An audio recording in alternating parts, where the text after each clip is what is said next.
Having me. Well, glad to have you here, and we'll talk a little bit about some of the things that people may have read that you have been a part of. A very interesting series that you've done in Jazz Times on some things that we'll talk about there. A fascinating piece, Exploding Five Myths, that you wrote in the Washington Post at the beginning of the year, and one that I saw you got a lot of pushback. You know, some people like those myths in their place.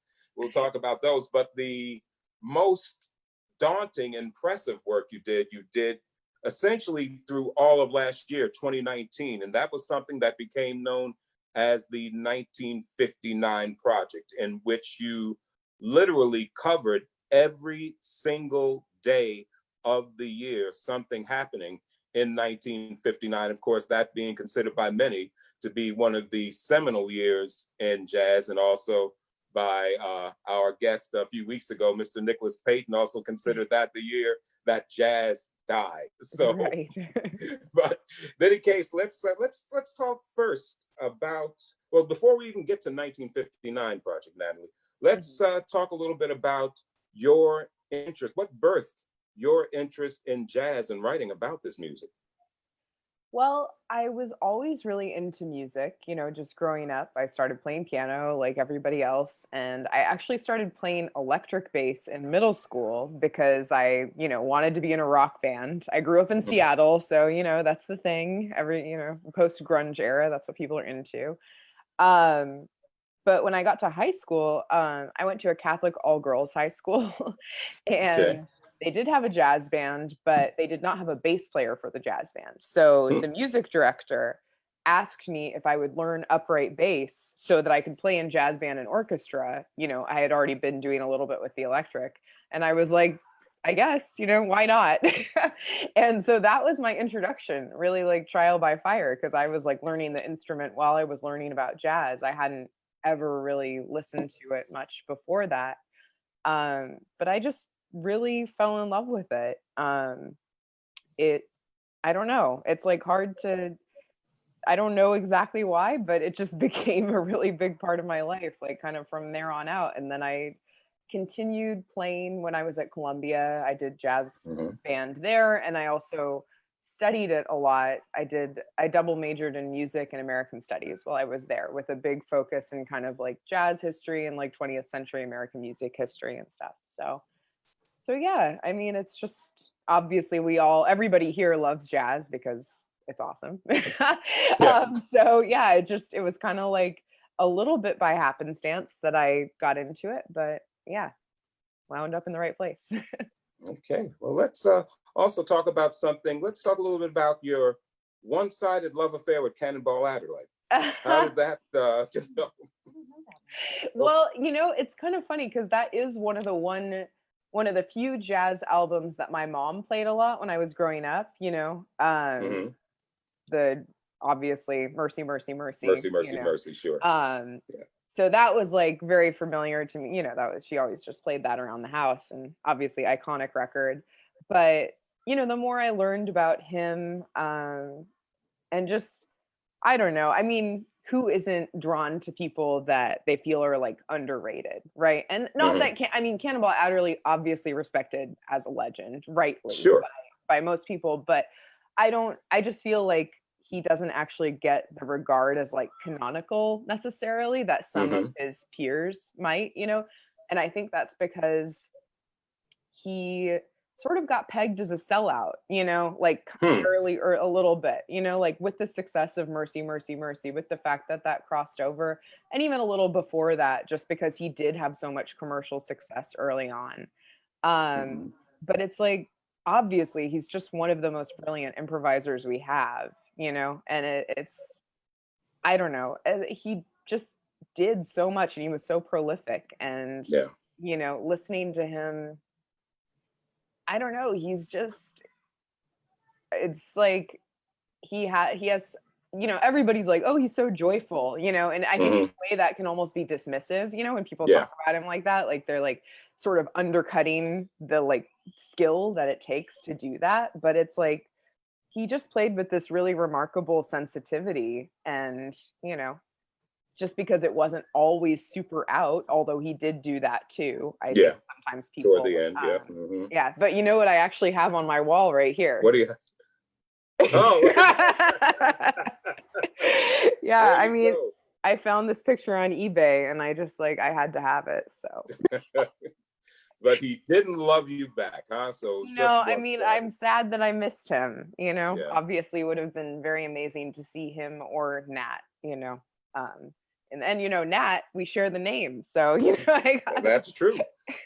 That's true. But, you raised an interesting point there, Natalie, that you think a lot of people may have dismissed Cannonball because he was known as much for his music, not just the sellout aspect, but some people, because if we've ever heard Cannonball, not only on the Mercy Mercy album, but many times he was prone to stage patter, to tell witty stories, to be funny, to entertain. And because of his size, some may have seen him as jolly. And I think about how some dismissed him.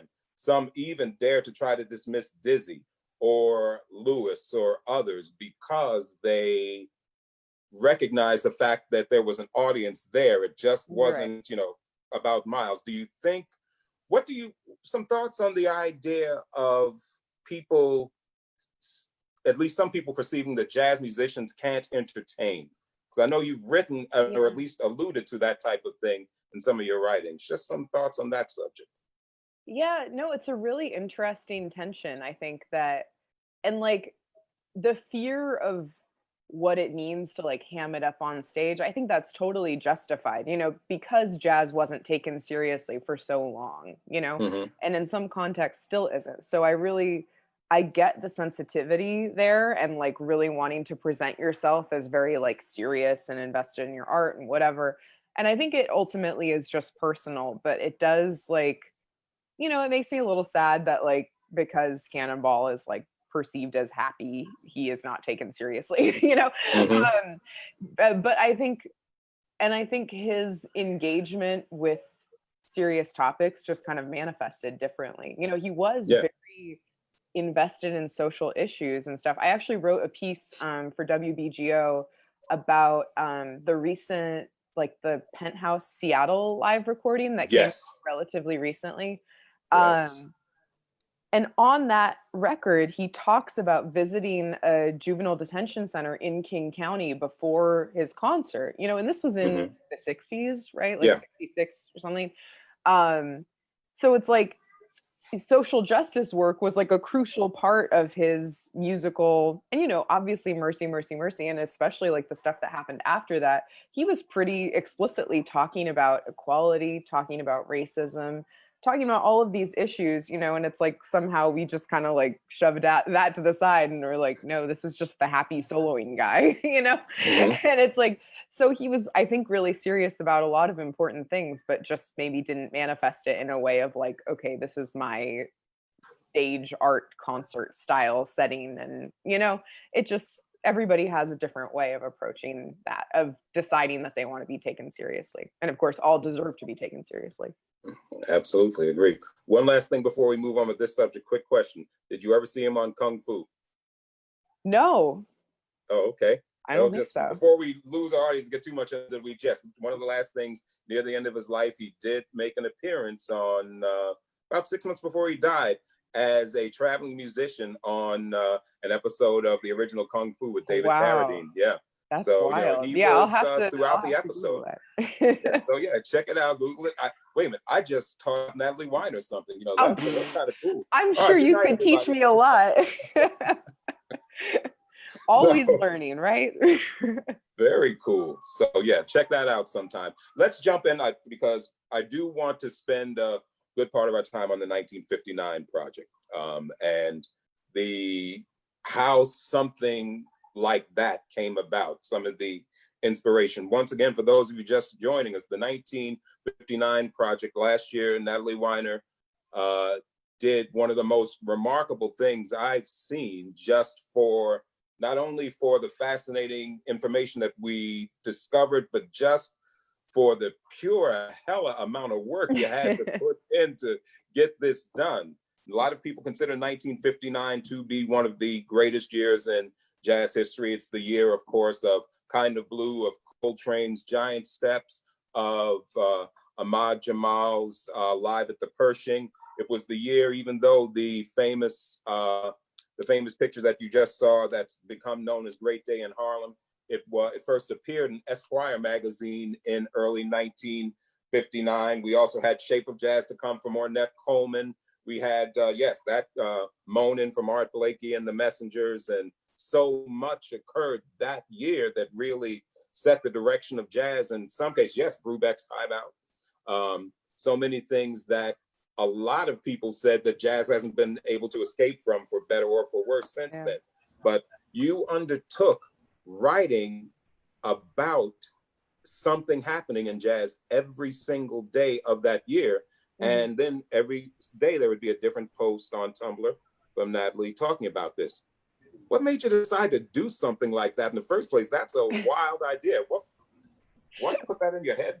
Well, it's kind of like a long-ish backstory, but the short version is that I was working at Billboard. I was an associate editor there, and the editor-in-chief had asked me, he had gone to a Jazz Foundation of America fundraiser, and, you know, I don't remember who they had, but they had some of the old guys, you know, they had some of the living legends playing.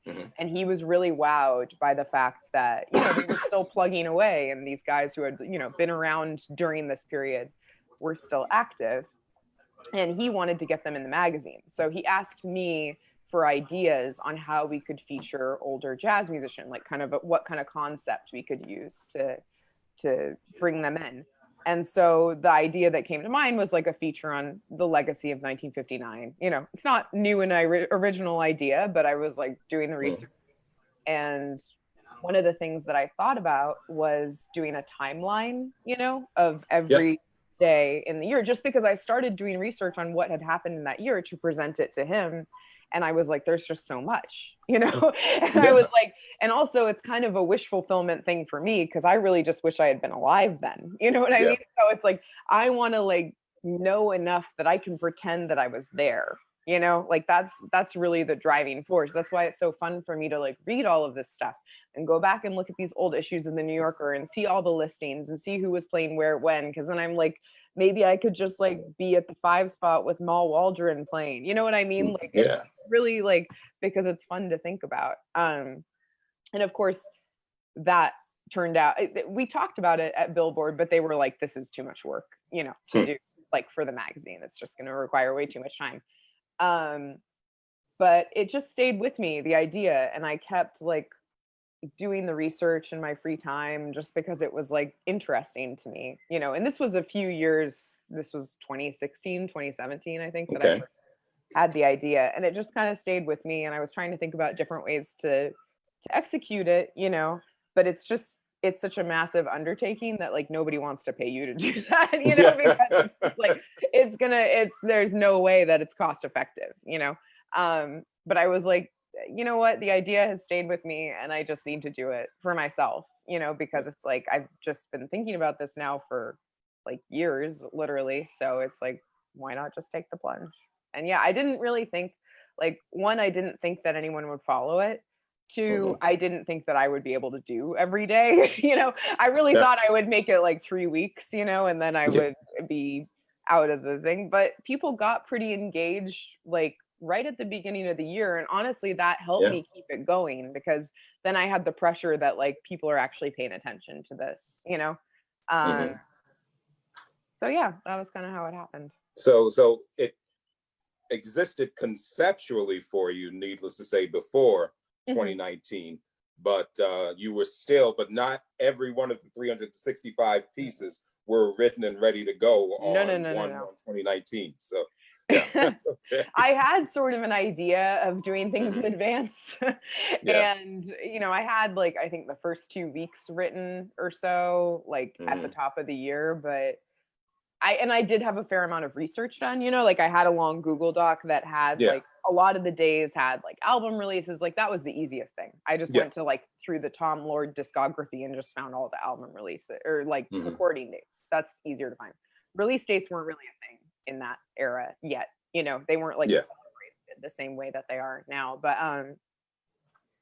But yeah, so I had the recording dates and I had some other stuff that I had found, but there were days that like I didn't have anything and I had to go find stuff. Okay. But it wound up working out. Yeah. And tell me, let's talk about what were some of the toughest days. You had days, I mean, I can't remember them all. I've skimmed through some and I says, okay, I said, this one is a slow news day or whatever when Yeah. I read it. So what were some of can you talk about some of the tougher days that you had to fill? That's a good question. And I don't think I could tell you days like off the top of my head. Hmm. Any day where it's like somebody's just playing at a club, like Yeah.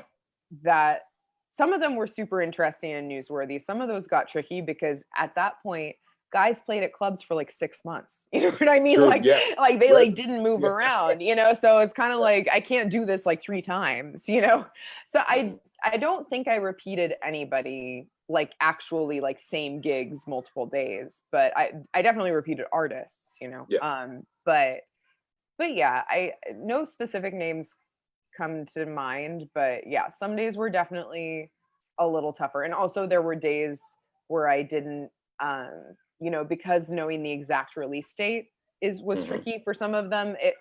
I think they're out there, but it just requires going to like an archive that I didn't. It was not it was not on the internet, and so I had thought about doing it, but it just requires legwork that I didn't get together. But some of them were just, this album was out, and I like usually was within Hmm. like a month or so that it was released, but like, and I was fact checking that via Billboard, but it wasn't like the exact day. You know what I Hmm. mean? You think of anything still about that? Anything that you discovered, because I'm sure you learned a lot in this Oh, process as definitely. well. Anything that was completely shocking, surprising, anything that you learned and you said, whoa, for this? I'm not asking for all of them, but any one particular Oh that you man, can think of that blew your mind a little bit. there are so many. I mean, it really like totally changed my understanding of a lot of stuff. I mean, but I would say the main thing is just how many women were active during that Hmm. time that we just don't talk about. Hmm. Like I think the because the record industry was in a place where it was a volume business, they were just churning stuff out. And because Yeah. jazz was popular at that point, it wasn't rock and roll, it wasn't Right. like flying off the shelves at that rate, but it was still like a viable business. Like they were willing to throw things against the wall in a lot of Hmm. cases for both men and women. Like people were getting record deals who today might not have gotten, like might not get attention just because the business itself for jazz was a little bit bigger, I think.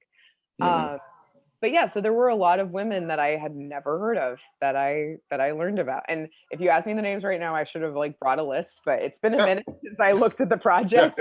But it's just, there are so many names, and even just digging into like what people like Melba Liston contributed, Yeah. like how she arranged for Quincy Jones. Like I didn't know that before I did the project, and it Hmm. just sort of all those kinds of things. And it's like these women were canon, like, and it's just Yeah. like they just don't get talked about that way. So yeah.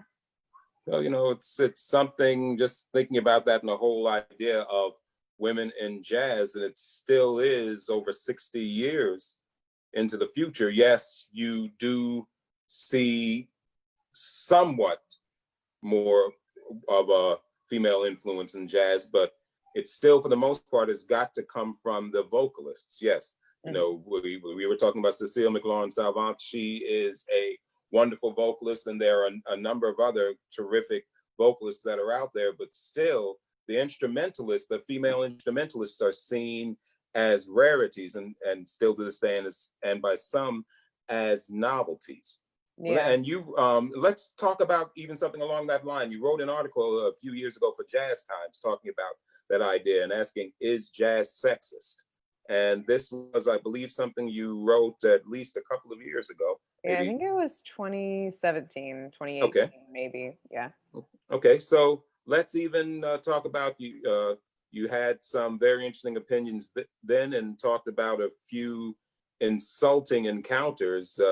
We'll just say condescending is best without mentioning names, and downright rude and insulting at worst assumptions. And well, I'll just leave that alone, but with some of the jazz musicians. But my question is, I'll ask you, Natalie, is, here we are, 2020, in the middle of the coronavirus and everything else. We'll go back to the question, is jazz sexist from your viewpoint?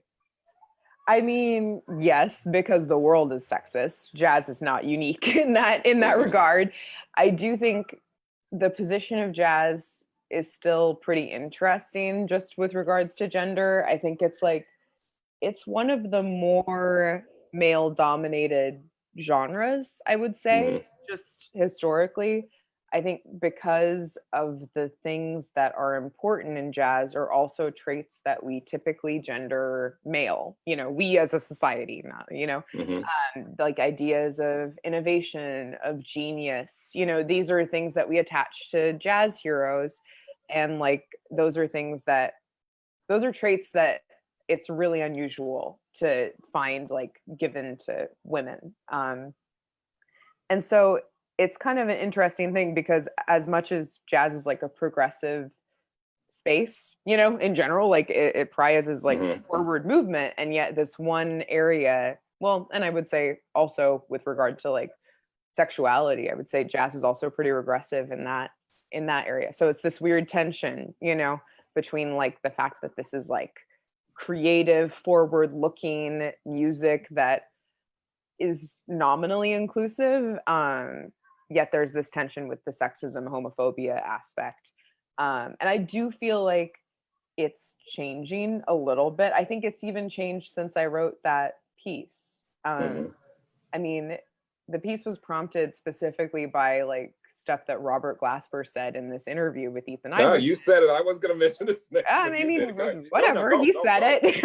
He knows that he did. And it's like, it was just stuff that was stupid, really, but it was insight into how people talk, when the microphones aren't on. I don't think that that's something he would have said. The things that he said, he would have told anyone besides Ethan Iverson, or like, the people in the dressing room, that's the kind of conversation that we normally don't hear. But it is eye-opening for people to realize like, wow, this is the way that people still talk. And so I feel that there are a lot more women instrumentalists now, it's really a lot of great people. I mean, Melissa Aldana, Linda O, Garcia, there's just a ton of people making really exciting music who happen to be women. And now the challenge is like for us, I mean, for me as a media member, for all of us, like to fully embrace them without putting their gender first. I think that's like and it's such a temptation, even for me, obviously I'm really curious about talking to women artists about sexism because I'm interested in how, it has or hasn't hindered their work, just what it means to them. But it's also like the question that they get all the time, right? So it's like trying to walk that line. Like I interviewed Esperanza Spalding probably 2 years ago too. And it's like, I so don't only want to ask her about being a woman, but also I really do want to know about her experience working with mostly men. And like, I don't know, she said just this, we did get around to it just because I had seen her with Jerry Allen and Terry Lynn Carrington at the Village Vanguard, which like one of the best gigs of my entire life. Oh yeah.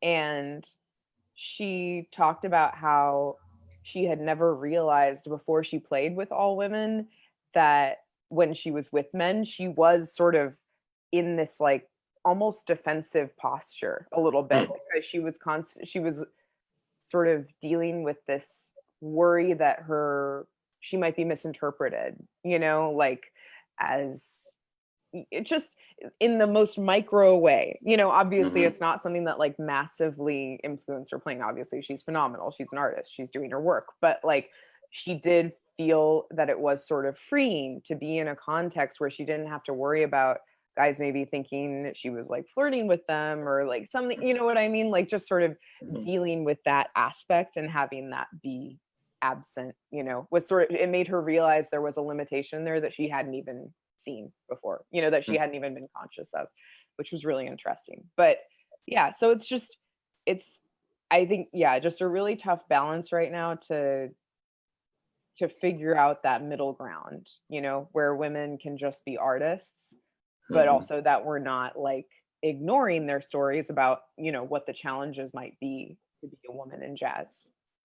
Okay.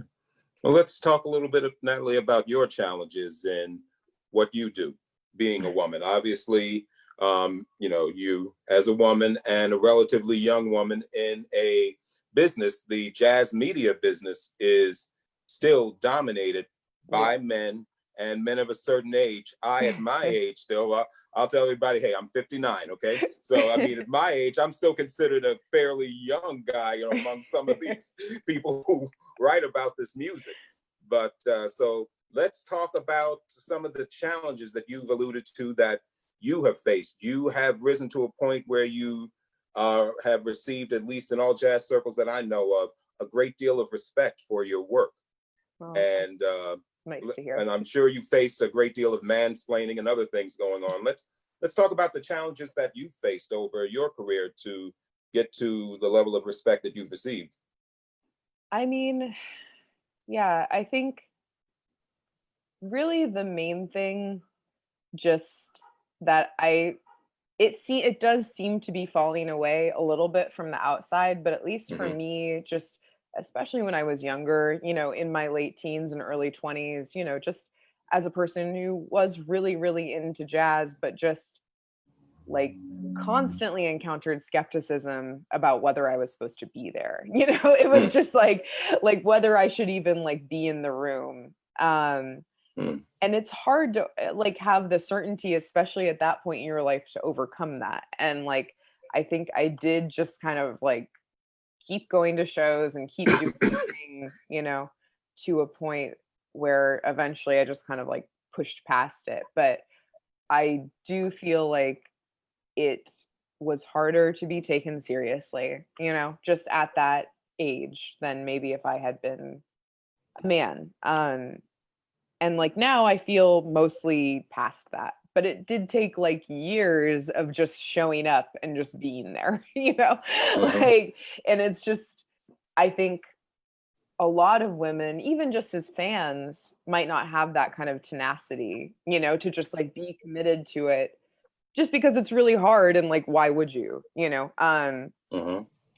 so I do think it can be alienating for women who are just like trying to get into it. I had a conversation actually with another music writer who writes regularly for Pitchfork, and she's Okay. like, "Oh, but I'm not, she's super knowledgeable, obviously. She's contributing to Pitchfork. She has, great background.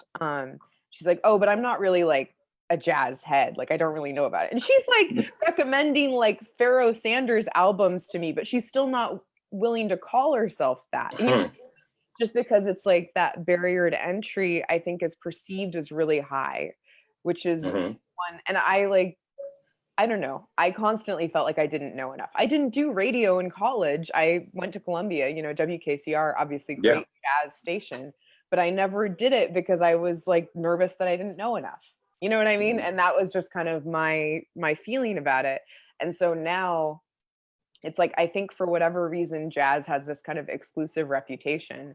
And so whenever I get the chance, I try to be like, I mean, especially to women, but to everyone, like there's Mm-hmm. no right way to listen to this music. If you like the albums you like that's all that matters. You like the artists you like go to the shows, listen to stuff. It's just like any other kind of music. You learn about Mm-hmm. it by listening, by doing some research if you want to or not, going to the shows, liking what you like. It doesn't have to be you don't have to go in and learn it front to back just to listen to it. There's no law.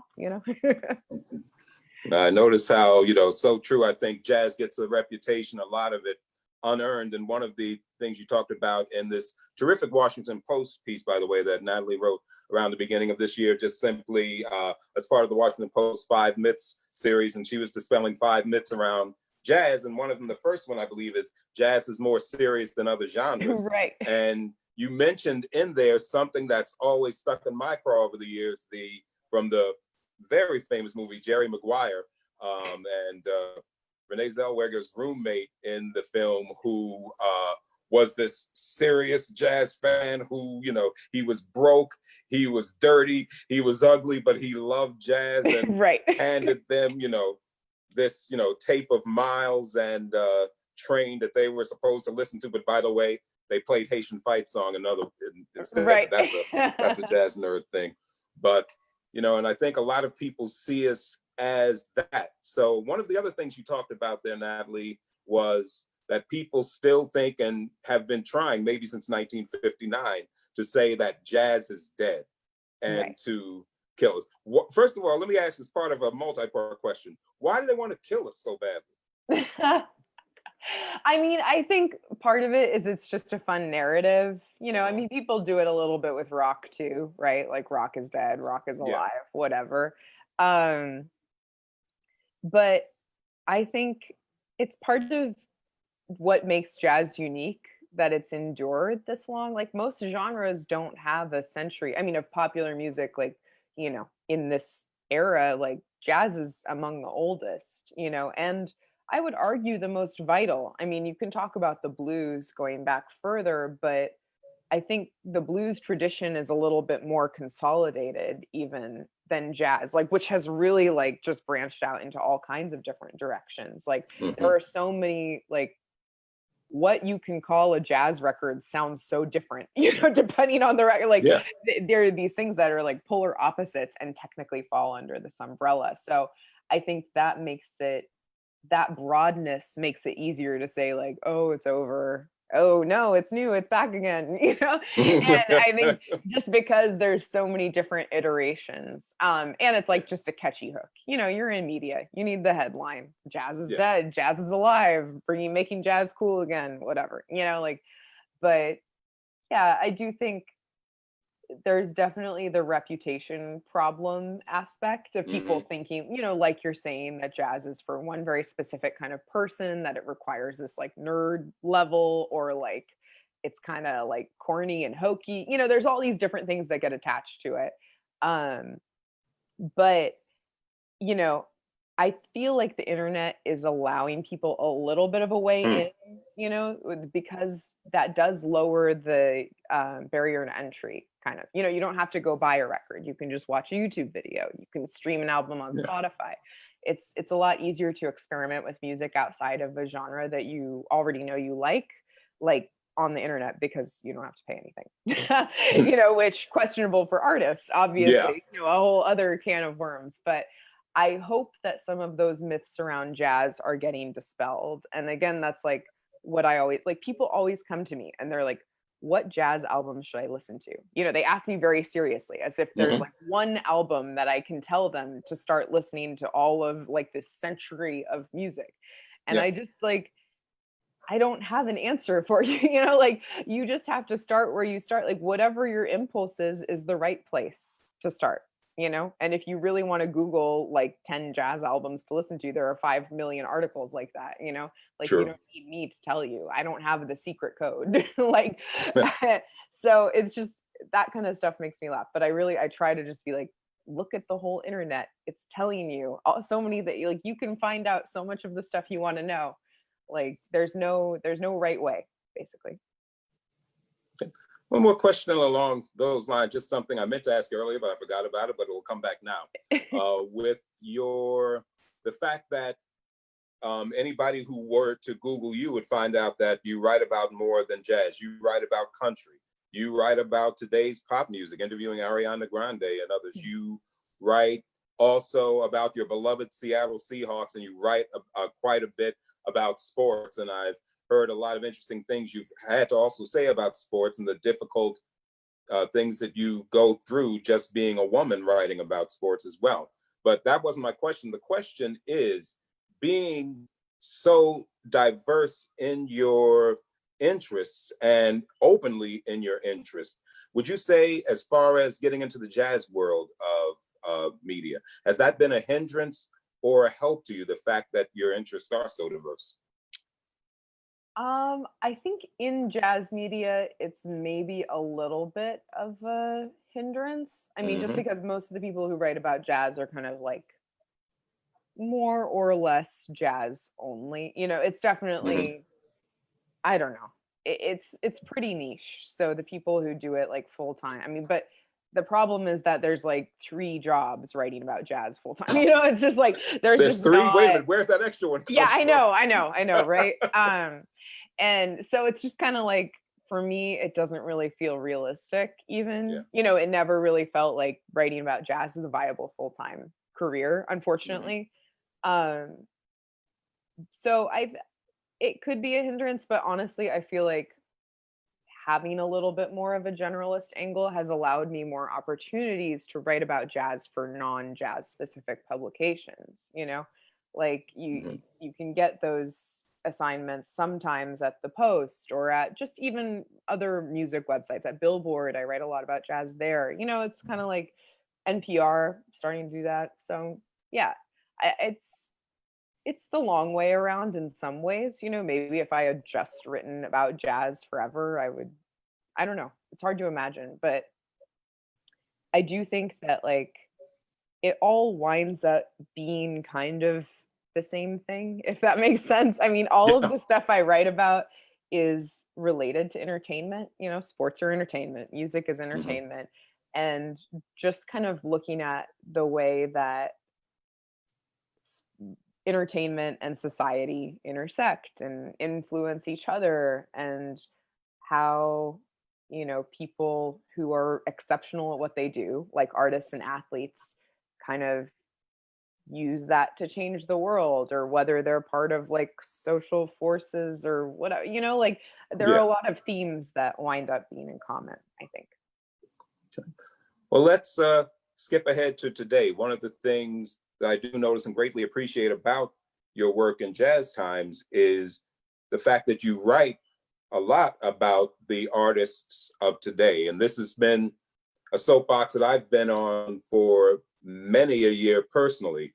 As much as I do love the historical artists, the 1959s, the 55s, the mid 60s, or what have you, when we talk about the idea of jazz surviving, I talk about the idea is we've got to listen to these artists that are out there still making the music today. If you put down that Miles album, if you put down Miles Smiles, you'll find out that there's an awful lot of stuff that has come out and that is very good since then. And a lot of very good young artists that are trying to move the music into the next generation and keep it alive. So I just want to get, what are some of your thoughts about how jazz can thrive and really continue to live on into the 21st century? Yeah, I mean, I think like honestly, it doesn't necessarily feel this way all the time, but I think part of that is just because there are so many more things happening in the world, Yeah. like at any given moment. But the scene is like almost as diverse as it's ever been right now. Like there's a lot of different people in a lot of different places making music that is connected to jazz, Black American music, improvised music, creative music, whatever term you prefer. And I think Mhm. like the thing that kind of I think we need to really encourage and foster is like the genesis of these different communities, like the communities outside New York, the communities where, frankly, most of the most interesting jazz is coming from, like Chicago, like London, like LA, Like Charlotte. Hey. like Charlotte. Hey, I mean, Yeah. why not? I think it's like, and the reason those places exist is because of physical, I mean, it's not possible right now, unfortunately, and it makes me really sad, but the existence of physical spaces where people can gather and have like jam sessions, you know, you need those spots where people can come together. And those are the like places that are hardest to make survive. I think as any club owner in 2020 would probably tell you, like it's really hard to make that sustainable, but like they're so important. And I think in London especially, it's kind of a testament to the way that their government really encourages the arts, and kind of, all those kids like Shabaka Hutchings, like Yeah. Nubaya, like they came out of programs that were sponsored by the government there, where teaching artists were like given the opportunity to really work with kids in an intense way. And we just don't have it so much of that here. And so yeah, I hope that those spaces can be like protected and encouraged. And also, you know, that maybe gives people the idea to like go out and see live music once that's a possibility again. Cause obviously like that's the best way to support artists, is to like go to those clubs in your city, you know, and like just see what's happening out there. Cause there's no way to like, the best way to see this music is obviously in person, you know, like the records are Yeah. great, but like you cannot beat a concert, you know. So once that's a possibility again, I don't know. It's just, I think there's so much out there, and like as long as we can keep those spaces and maybe get some more of them, you know, the music will be fine. It'll be great because people are still making it. So Just get people out and get them listening. Gonna open it up to the audience in just a few minutes. I see Brad Davis and a few other people out there have questions, but one other thing I just want to go along that same vein, Natalie. Can we talk about, or can you mention any of the younger artists or the artists that are playing today that have really caught your attention? And I just would love to get their names out if there's anybody you can think of that you really would like to suggest that people would listen to, or someone who's just really caught your ear. no, that's a good call. I mean, there's so many. I'm working on a profile of Nubia Garcia for Jazz Times. I think Yes. she's great, super talented. Tenor saxophonist, for those of you unfamiliar with it. Yeah, no, and she's out of the London world. I mean, basically everything coming out of Chicago, you know, that international anthem crew. I don't want to be like too on brand, but they are making some really interesting stuff. Nicole Mitchell, also Chicago. I mean, she's not young, Another favorite. but she's kind of like, you know, come a little bit bigger on the scene, I think, of late. Not young, she's not new, she's been around, but and you know, this is like a little bit more out there, but the Blacksmiths duo in DC, you know, Luke Stewart, this bassist, he's kind of like all over that DC scene. You know, he kind of plays with everybody. He's really good. He was actually on the Archie Shepp album that came out, the hip hop one. I wrote about that one for the Post too, which was, it's really cool. I recommend that too. It's with his nephew, and so it's kind of like everybody. There's obviously like hip hop jazz stuff has happened for a long time, you know, but with Archie Shepp, you know, you're definitely like taking it up, a notch. I missed that one, you know, and I'm trying to imagine Archie Shepp in the hip hop vein. I've missed it, so now you've given me something to look out for. But I'm just trying to imagine what that might sound like in my mind, now I'm really curious, you know, because I haven't heard it yet. It's really cool. It's called Ocean Bridges, if I'm remembering correctly, which I might not be because I wrote it a while ago, but yeah. And Blacksmiths is kind of more like a noise duo almost, but like rooted in jazz stuff. And I saw them at Winter Jazz Fest and they were very good. Brandy Younger, gotta shout out Brandy Younger, obviously the legend. And this isn't a young person, but she's been playing with Ravi in his band, his like larger ensemble, the like set or whatever, that has Jeff Tain Watts and Roman Diaz in it, and they're playing like Alice Coltrane music mostly, and it's just so good. I've seen them like 4 times and they're just fantastic. So hopefully once we're out in the world again seeing concerts, they will be on tour and everyone can see them because they're amazing. Yeah. Love Brandy. She's a friend. So, you know, anytime you can have anything great to say about the work she's doing, it's all right. She's so good. So, she's so good. I saw her at Winter Jazz Fest too. Yeah. Very good.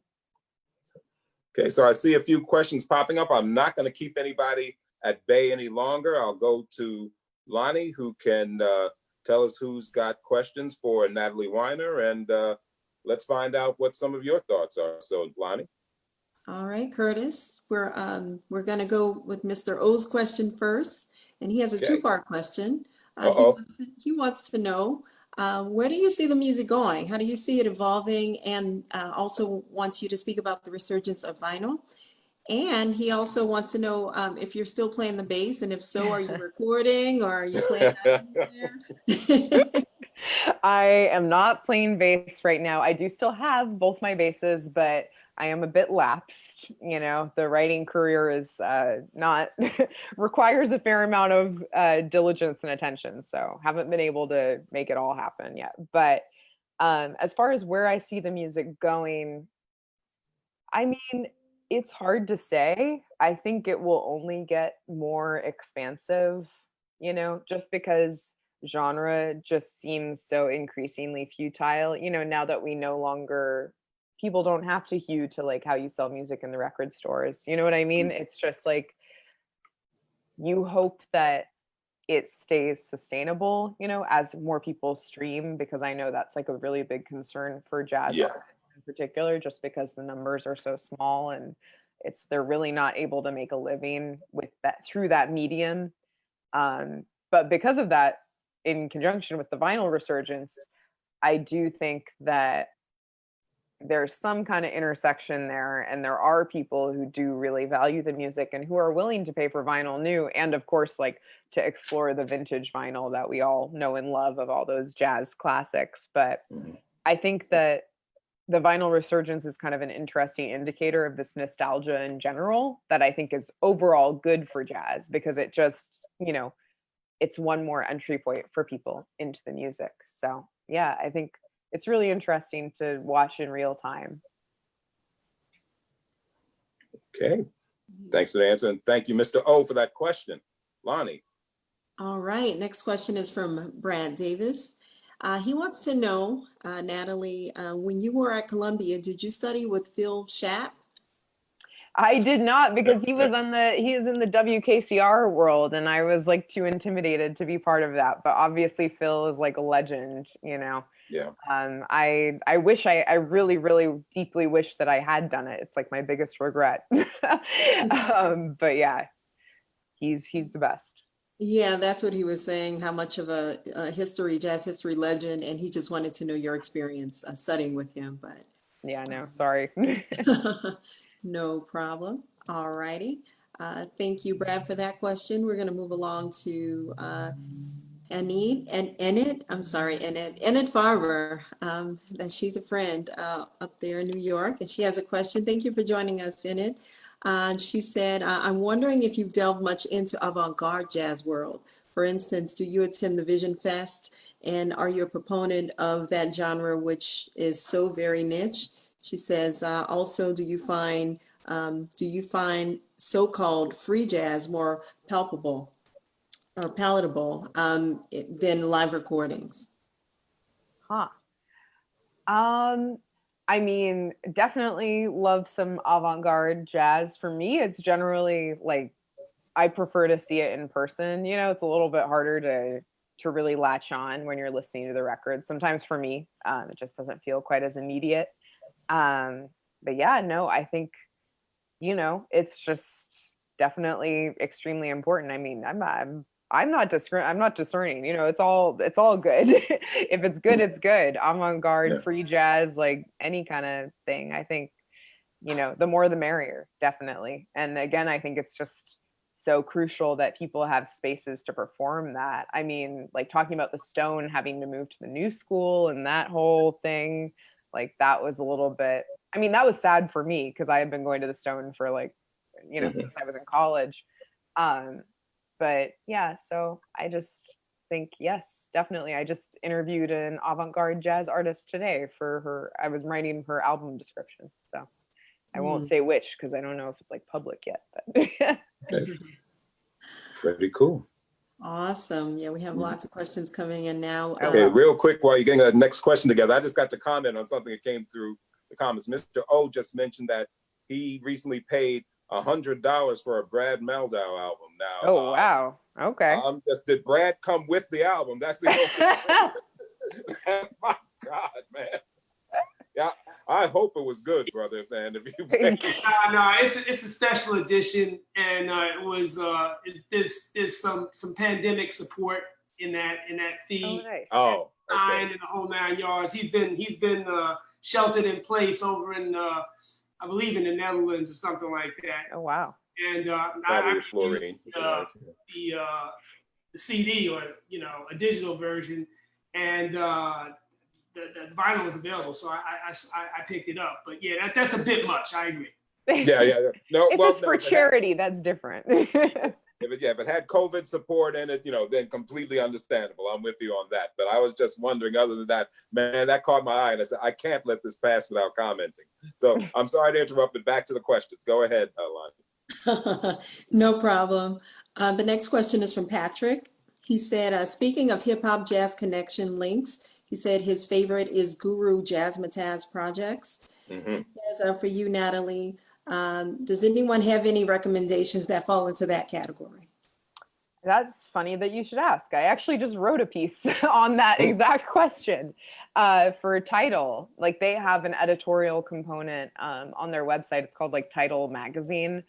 And yeah, it was like on 5 recent jazz rap projects, but there's a ton. I mean, I really like this rapper Blue. It's BLU. He's like an LA guy. Okay. And he actually just put out an explicitly jazz project. I can't remember what it's called now, but I think it's a kind of Blue reference in the title. There's like lots of sampling and stuff, but no, I love that stuff. And Ninth Wonder does great like jazz and soul sampling too. I mean, but yeah, maybe I can find the thing and put it in the chat. I don't know. Might be a little bit logistically hard, but it is in Tidal Magazine. And if you just search jazz rap Tidal Magazine, you should be able to find it. Okay, cool. Got time for a few more. So. Yeah. All right. Let's move right along. We have a question from Ryan, and he wants to know, Natalie, what are your thoughts on jazz conservatory programs when it comes to progressive versus historical performance practices? He says, is one emphasized more than the other these days? So I mean, not sure what your thoughts are about that. I don't know if I would be able to say which is emphasized. I think we're kind of coming to an interesting point, I think, generally with where jazz conservatory training is going, because obviously right now we're kind of at like maximum capacity with like all these conservatories turning out like extremely technically proficient musicians into the world, more than is like really possible to sustain in general. And so it's kind of like, I think jazz education is like is sort of being forced to recontextualize itself, if that makes sense, like reconnect with where the music comes from, which is of course like heritage and elders and like outside of this established conservatory system, so it's like there's so many great resources that can come from going to a conservatory, but also it kind of isolates the music from anything else besides like the aesthetic component of the music itself. And obviously jazz has like a political component, a social component, so many different elements that kind of get a little bit shut out in a conservatory education, or can, maybe not necessarily, but yeah, so it's something that I really hope changes in the near future, that instead of like transcribing an Archie Shepp solo, that people might go read something that he wrote in the mid-60s about like Black liberation, and kind of integrate that into their thinking about what his work meant, because it's like, it's just to only think about it like in the cycle of fifths and like, well, which substitution can I make on this chord change? That's like kind of missing the whole point of what everyone was saying the whole time, so I don't know. I think a lot of conservatory kids realize that, and they get into the world, and then they're like, wait, I just spent all of this time learning how to do this thing that is completely divorced from like the actual art itself. I don't know. Yeah. Well, last question, I guess, will come from me before we wrap up. Going back to the 1959 project, and before we end, for those who want to dig into the 1959 project, we'll make sure, I know, Natalie, you did provide a link for those who might have missed it on Twitter earlier, but we'll see if we can provide for those who aren't as Twitter proficient as we are. It's just the 1959project.com. It's pretty straightforward. There you go, 1959project.com. You don't even have to memorize that. That's an easy one. But my last question around that project, there was so much music and so much of it involved the release of great albums. Do you have any favorites from that 1959 project period? I knew this was coming. I don't know. It's so hard. It's like, it's impossible. I mean, how do you pick an album besides Kind of Blue? Really? I mean, like, honestly, like, you just, and I mean, Blues and Roots. I mean, it's like, there are so Mingus many. if we're on Mingus. Exactly, you know? exactly. I mean, I mean, I love Cannonball in San Francisco. You can't get over that one. That's a classic, and obviously like seminal in the live recording world, you know, kind of how that changed the game there. But yeah, it's just so hard to pick. I mean, I'll go with Cannonball just since we know I like him, but it's just basically impossible. There was like a classic album that came out like basically every day of the entire year. You know, really, so if we're looking back on it, I mean, it's amazing. One of the people that I really hadn't listened to that much before I did the project, but wound up loving, Ramsey Lewis had some great albums from that period. Music from the Soil is like so good, and there's more Music from the Soil, and both of those albums are really, really cool. So and this is way, way before the In Crowd and all those things in the 60s that got Ramsey kind of, I guess, exiled to sell out island, so to speak. He got a little bit of the Cannonball treatment too. And this is part of my whole thing. I like, whatever. I could go on a million tangents about this, but I'm like, we need basically a complete reevaluation of the jazz canon, of jazz history that incorporates the opinions of listeners who were not critics, you know, like the people who were massively popular. I'm not going to say that popularity is the only thing that matters, because of course it isn't. You know, there's plenty of great people who were not commercially successful, but also saying that being commercially successful means you're irrelevant, you know, I think that's the wrong, you know, that's too far in the other direction. Absolutely.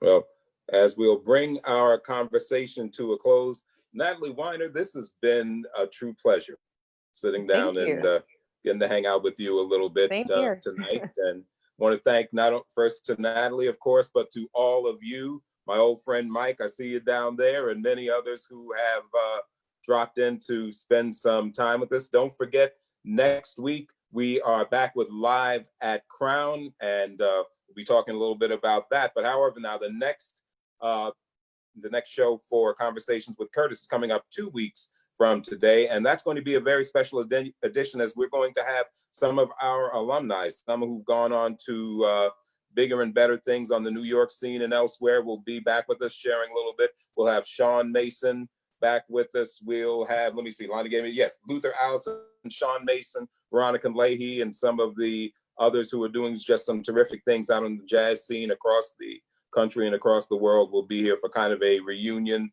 with us, and we're so excited about having that. But before I turn things over to Lonnie to wrap it up, once again, thanks to Natalie, and I remind you that I can be heard anytime, 24/7. I'm on right now, even though I'm here as well at my home, and that's Kurt Jazz Radio, where jazz lives always, today, and forever. The best jazz station in the world, kurtjazz.com, and also at the Live 365 portal.